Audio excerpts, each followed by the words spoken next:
Cette gare-là, elle appartient au Canadien national qui veut s'en débarrasser, qui a obtenu un permis de démolition de la ville d'Actonville. Et voilà qu'il y a des gens à Actonville qui se sont dit, ça n'a pas d'allure, la gare a une valeur historique.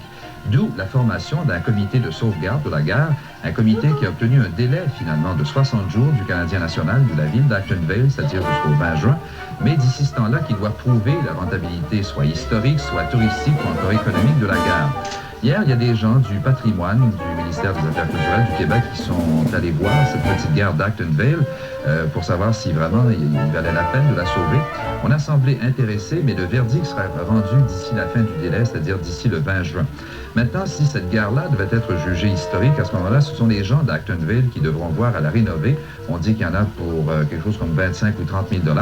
Cela dit, il semble que et le CN et que le conseil de ville d'Actonville soient ouverts à toute solution de compromis, en autant qu'ils n'en fassent pas les frais. Alors, Lise Garneau et Hélène Robert sont allées voir cette petite gare d'Actonville.